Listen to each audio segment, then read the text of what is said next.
Assalamualaikum warahmatullahi wabarakatuh. Hai sobat horor, kali ini aku bakal bawain cerita dari Miss Viola yang berjudul Mindah Kuburan. Gak usah basa-basi lagi, langsung aja kita mulai.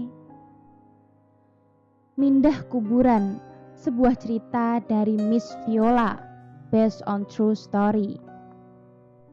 Cerita ini mungkin akan sedikit kata-kata umpatan, dikarenakan bukan cerita asli dari saya, melainkan kisah dari kerabat saya, Andri. Semua nama, lokasi, dan tempat akan saya samarkan dan akan saya tutup rapat rahasia keluarga ini, dari mana untuk kebaikan bersama. Cerita ini juga akan menghadirkan banyak karakter. Semoga nantinya ketika sobat horor mendengarkan cerita ini, kalian tidak bingung dan bisa memahami serta mengambil pelajaran dari kisah keluarga Andri. Semua berawal ketika saya pergi ke suatu kota di bagian timur untuk urusan pekerjaan. Di malam hari saya teringat bahwa ada kerabat saya di kota itu. Jadi saya menghubungi beliau supaya kami bisa setidaknya bertemu sebentar. Namanya Andri, sebaya dengan saya. Beliau mengiyakan ajakan saya untuk bertemu.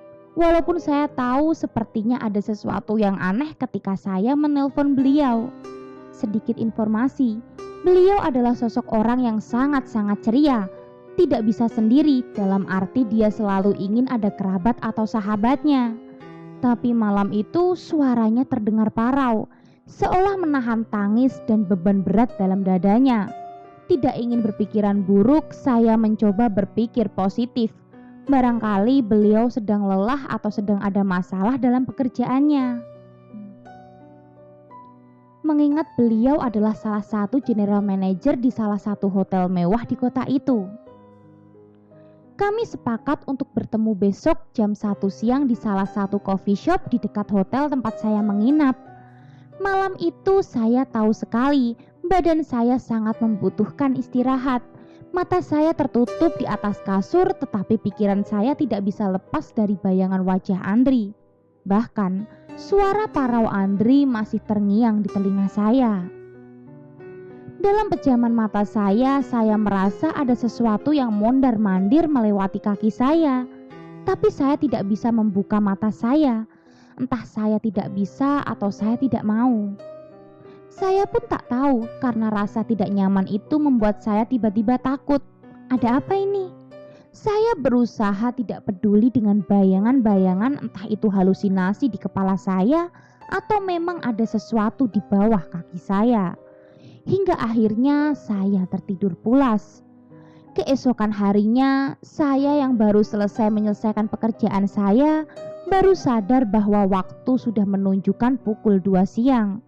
Saya bergegas mendatangi coffee shop tempat kami sepakat untuk bertemu. Dari jauh, saya sudah melihat Andri duduk di salah satu sudut kafe.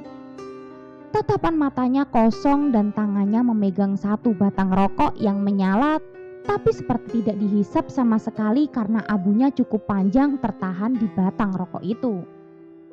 "Woi, bengong aja kamu, kesambet baru tahu rasa kamu. Duduk-duduk Vi. Ngapain bengong sih Teng?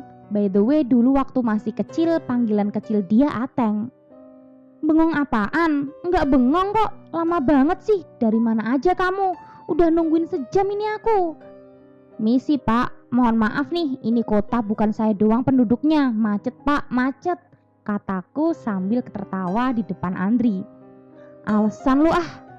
Melihat sikapnya yang tetap galak dan ceria, seketika pikiran yang berkecambuk di benak saya semalam hilang, seolah tidak ada apa-apa. Kami mengobrol ngalor ngidul membahas pekerjaan, kehidupan, dan lain-lain. Sampai ada di satu titik Andri terdiam. Mimik wajahnya mendadak kaku dan dingin. Tatapan matanya tajam dan kosong melihat ke depan, ke arah saya. Saya melambaikan tangan saya ke depan wajahnya, tapi Andri tidak bergeming, bahkan tidak berkedip. Saya coba menepuk pundaknya dan saya merasakan ada hawa dingin di sekitar pundaknya. Hati saya mulai merasa tidak enak. Tangan saya gemetar sampai tiba-tiba saya mendengar suara dari arah belakang saya. Suara yang saya kenal, ya, ada suara Andri memanggil saya di belakang saya. Viola, dia memanggil nama lengkap saya.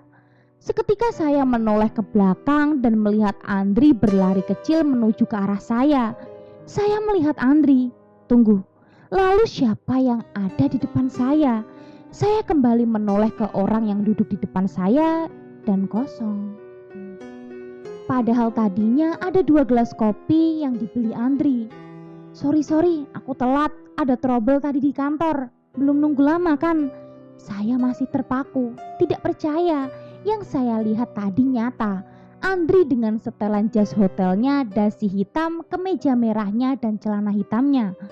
Bahkan kami bercengkrama dan tertawa. Dan sekarang ada Andri lagi yang datang dari belakang saya dengan setelan yang sama dan duduk di kursi yang sama. Saya melihat sekeliling saya, masih ada orang-orang yang sama dengan yang saya lihat tadi. Bedanya, mereka melihat saya dengan tatapan aneh. Bahkan beberapa terlihat saling berbisik sambil menatap saya. Andri beranjak dari duduknya dan masuk ke dalam coffee shop. Lalu ia keluar dengan 2 gelas kopi americano, kopi yang sama dengan yang disediakan Andri tadi. Sedangkan saya masih kaku, mematung di kursi saya. Sungguh sangat tidak dipercaya dan bingung dengan apa yang baru saja terjadi. Sampai Andri memecahkan lamunan saya. Woi, kamu kok diem aja? Berapa lama niatnya mau stay? Gila, udah berapa tahun gak ketemu ya? Udah nunggu lama ya? Maaf ya, Vi.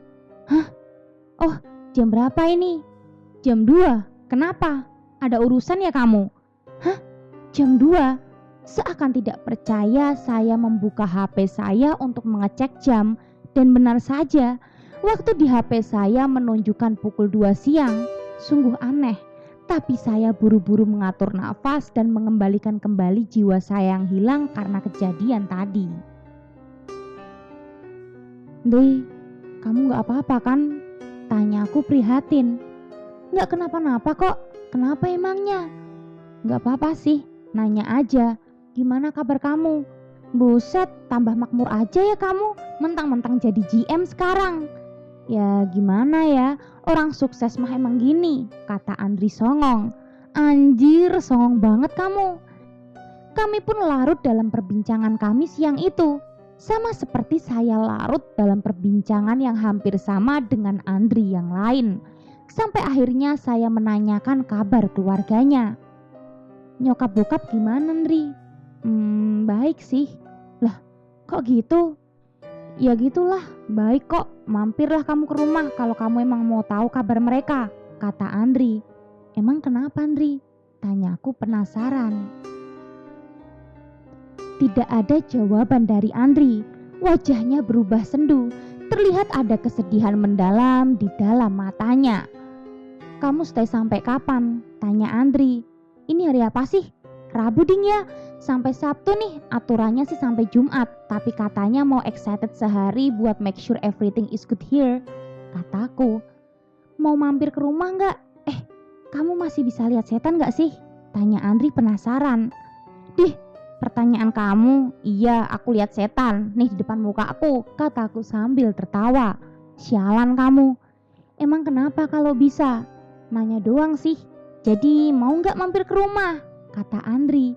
Karena ada sesuatu yang saya rasa tidak beres, saya pun mengiyakan untuk mampir ke rumah Andri di hari Jumat setelah Andri selesai dengan urusan pekerjaannya. Dari hari Rabu sampai ke hari Jumat, saya merasa waktu lama sekali berlalu. Mungkin karena memang saya penasaran dengan apa yang terjadi pada Andri, jadi saya merasa waktu terlalu lama berlalu. Hari Jumat pun tiba. Saya menunggu Andri di hotel sambil terus melihat jam, berharap Andri segera datang. Pucuk dicinta, ulam pun tiba. Akhirnya Andri datang menjemput saya. Perjalanan dari hotel menuju ke rumah Andri tidak terlalu jauh sebetulnya. Kalau saya lihat di Google Map, jaraknya hanya sekitar 8 km. Dengan jarak 8 km, estimasi perjalanan sekitar 20-30 menit. Tapi dalam perasaan saya, rasanya perjalanan itu jauh dan lama sekali. Walaupun memang sesampainya di rumah Andri, waktu sesuai dengan estimasi perjalanan. Rumah Andri cukup besar karena memang ada 2 keluarga di rumah itu. Keluarga Andri dan keluarga adik tante Sien, mama Andri. Rumahnya adalah rumah tua keluarga Tionghoa yang pagarnya masih terbuat dari tembok setinggi kurang lebih 3 meter. Dengan pintu kayu jati berwarna coklat tua. Ketika masuk ada halaman yang cukup luas dan sumur di bagian pojok kiri saya. Dan bangunannya benar-benar masih autentik dengan bangunan rumah Tionghoa zaman dahulu. Pintu dan jendelanya masih terbuat dari kayu jati. Atapnya masih berbentuk ala Tionghoa zaman dahulu, bagus dan terawat. Saya memasuki pagar dan tiba-tiba bulu kuduk saya berdiri semua. Ada yang aneh dengan rumah ini. Di balik kemegahannya seperti ada yang disembunyikan. Tante Sien mamah Andri menyambut saya dengan sangat ramah. Tapi aneh, tangan kanannya seolah kaku dan badannya seperti condong membungkuk ke sebelah kanan. Di belakang Tante Sien saya melihat ada Om Gi, Papa Andri, duduk di kursi roda dengan mulut yang agak peot dan kesulitan berbicara. "Halo Vi, ya ampun, apa kabar kamu? Tambah subur ya sekarang kamu," kata Tante Sien sambil merangkul saya dan saya pun membalas rangkulannya. "Halo Tante, kabar baik Tante. Iya nih, tambah melar badannya." "Tante kenapa tangannya?" "Oh nggak apa-apa ini, kata dokter gejala stroke, tapi nggak apa-apa, yang penting masih bisa masak," kata Tante Sien. "Halo Om Gi, apa kabar?" kataku sambil berjongkok agar sejajar dengan Om Gi. "Lah, ai, Pi," yang artinya, "Iya, halo, baik Vi. Om juga kena stroke, kapan hari jatuh di kamar mandi, sempet mondok sebentar di rumah sakit, terus sama dokter disuruh pakai kursi roda, soalnya udah susah jalannya," kata Tante Sien menjelaskan. "Oh ya ampun, sehat-sehat ya Om. Tante, Angel mana Tante?"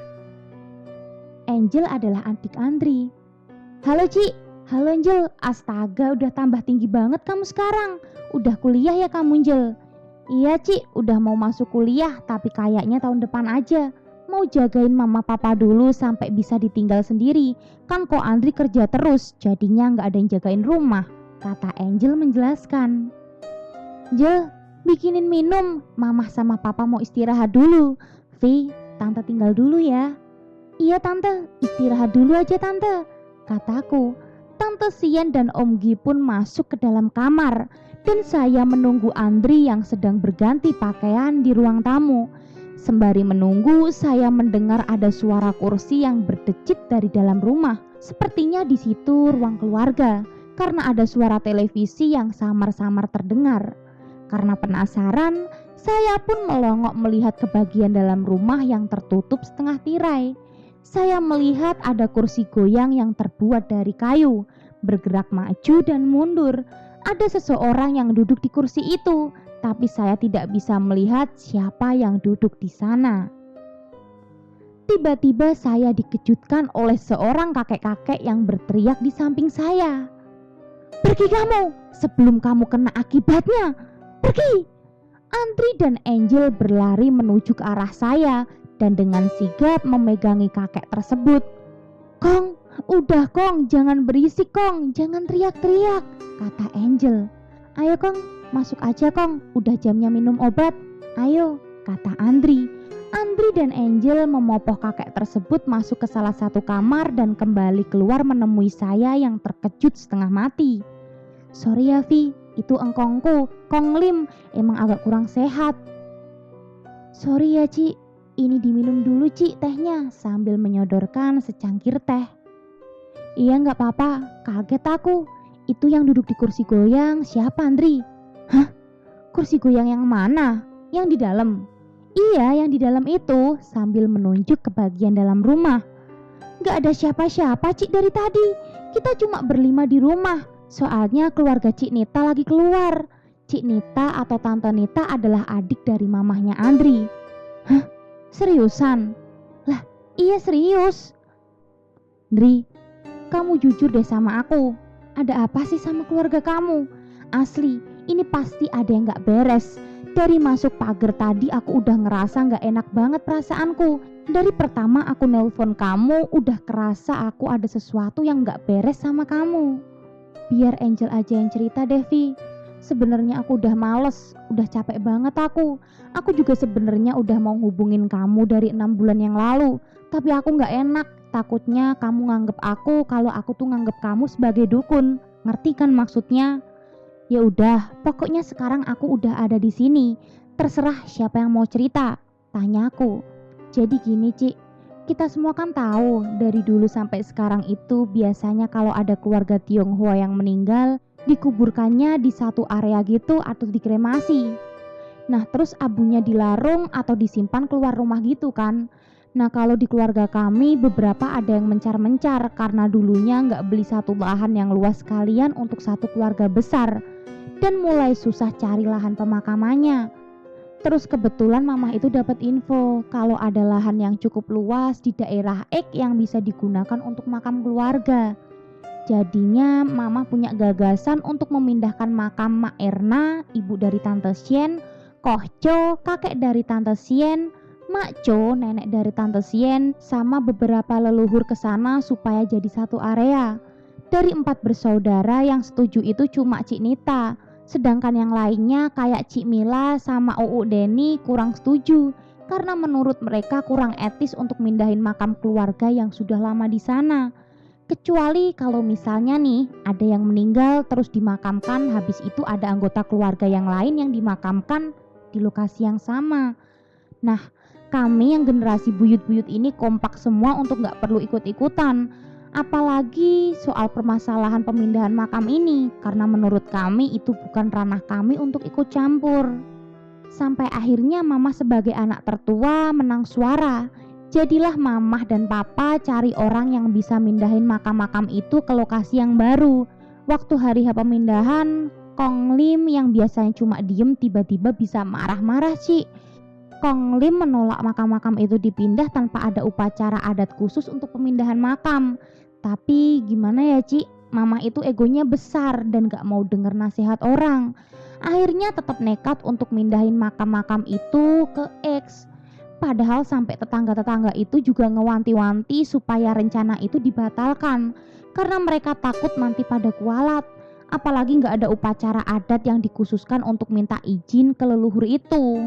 Tapi karena ego mama tadi, Ci, akhirnya proses pemindahannya tetap dilakuin. Hari pertama sih biasa aja, kami di rumah juga biasa aja, Ci. Sampai hari kelima setelah mindahin makam Mak Co, tiba-tiba kami dapat kabar kalau orang-orang yang dibayar mama untuk mindahin makam itu tiba-tiba ngeblank semua.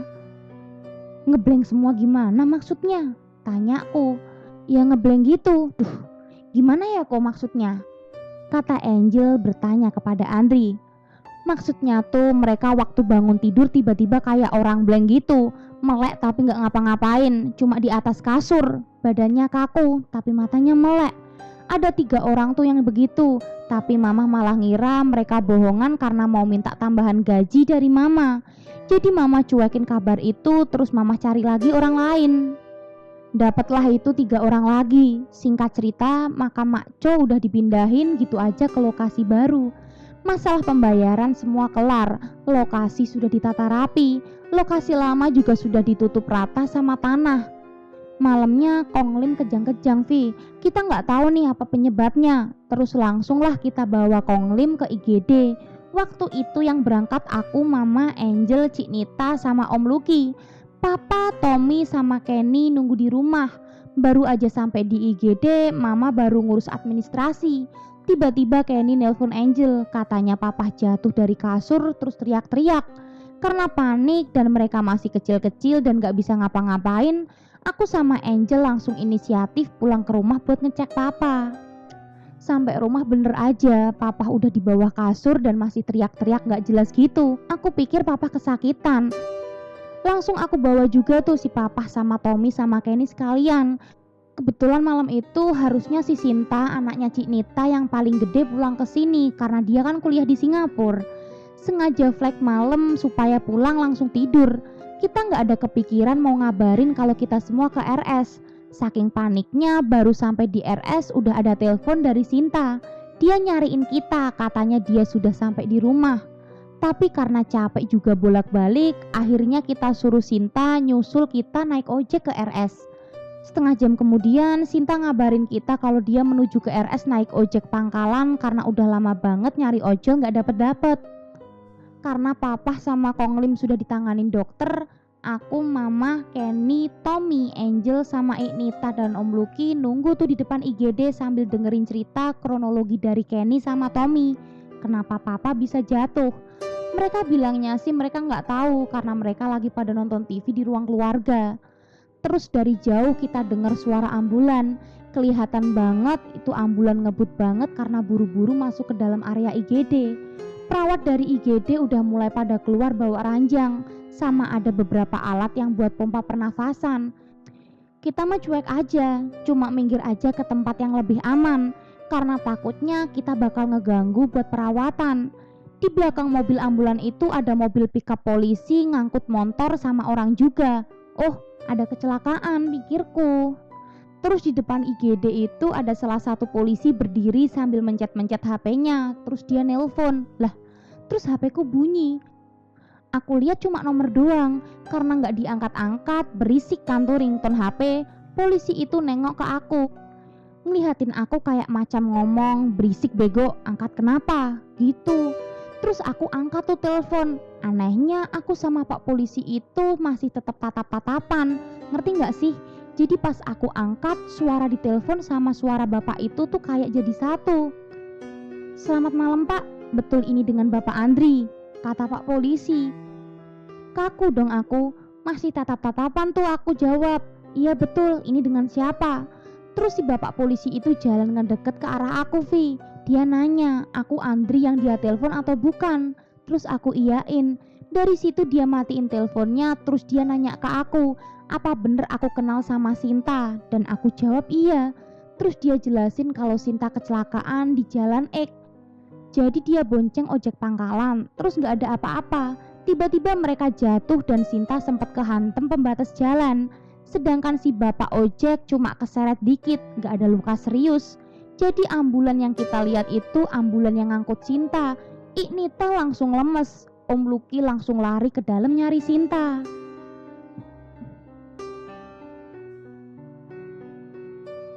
Herannya mereka itu mungkin kepleset atau gimana gitu. Tapi Sinta itu bisa kepental sekitar 8 meter sampai akhirnya ngehantem pembatas jalan. Dan sialnya lagi Sinta gak pakai helm. Helmnya dia cantolin di tangan. Luka Sinta cukup parah banget malah. Sampai akhirnya tepat jam 12 malam kami dikasih tahu dari pihak RS kalau Sinta udah meninggal. Aku melihat banget keluarga Ignita begitu hancur, sehancur-hancurnya harus menerima kenyataan anak perempuan mereka satu-satunya meninggal dengan cara seperti itu. Padahal kepulangannya di Indonesia udah sangat ditunggu-tunggu sama Ignita. Malam itu Ignita sama Om Lucky bersikeras mau tetap di RS dulu buat sampai pengurusan jenazah Sinta selesai. Sedangkan Papa sama Kong Lim masih harus dirawat inap di RS untuk diobservasi keadaannya. Besoknya jenazah Sinta kita semayamkan di X. Ignita masih lemes banget, sedangkan Om Lucky kelihatan masih berusaha nerima kenyataan banget. Kelihatan lebih tegar, tapi aku tahu dia juga hancur. Hari itu juga ternyata Kong Lim sudah boleh pulang. Kong Lim gak langsung aku ajak ke tempat persemayaman karena aku pikir Kong Lim masih istirahat di rumah. Sepanjang perjalanan dari RS ke rumah, Kong Lim gak bicara satu kata pun sampai kita ngelewatin sebuah makam. Kong Lim bilang, "Wo udah peringatin lu orang tapi gak ada yang percaya, wo punya omongan." Aku bingung dong, waktu aku tanya ada apa, doi gak mau ngomong apa-apa lagi, jadi aku diemin aja. Terus waktu pemakaman Sinta, aku sedih banget kalau keinget Sinta, Vi. Tuh anak baik banget, nurut anaknya, gak pernah aneh-aneh. Waktu pemakaman itu, Mama jadi orang terakhir yang nabur bunga ke makam Sinta. Tiba-tiba Mama jatuh, terus waktu bangun kondisinya bungkuk dan tangan kanannya waktu itu kaku. Setelah selesai pemakaman, kita bawa Mama ke dokter dan kata dokter itu stroke ringan. Tapi aku yakin ada yang gak beres di sini. Apalagi waktu kami pulang dari dokter, lagi-lagi kami dapat kabar kalau 3 orang yang mindahin makam Mak Jo itu kena kejadian yang sama kayak 3 orang pertama. Di situ aku udah mulai yakin ada yang gak beres. Dan bener-bener deh, Vi. Sekarang aku tanya ke kamu, Vi. Kamu bisa gak lihat ada apa di sini? Aku bukannya mau nganggap kamu dukun ya, Vi. Cuma aku gak mau berurusan sama orang yang gak aku kenal. Takutnya mereka malah manfaatin keluarga, Vi. Tapi kalaupun kamu gak bisa juga gak apa-apa, Vi. Aku gak maksa. Aku cuma udah capek sama kondisi keluargaku sekarang. Lalu aku pun menjawab, sebelumnya aku turut berduka cita ya Teng, Jel, atas meninggalnya Sinta. Sejujurnya aku lagi dipagerin supaya gak terlalu berurusan sama mereka. Mengingat aku udah mau merit, jadi untuk menghindari hal-hal yang gak diinginkan, aku dipagerin dan dibuatin batas akses untuk bisa berurusan sama mereka. Tapi setidaknya aku akan coba buat minta izin sekedar ngeliat ada apa di sini. Saya pun mencoba untuk berkonsentrasi dan berdoa, serta memohon izin untuk melihat apa yang terjadi di rumah Andri. Dengan tulus dan tanpa paksaan, saya meminta untuk diberi akses supaya setidaknya saya bisa mencarikan solusi untuk keluarga Andri.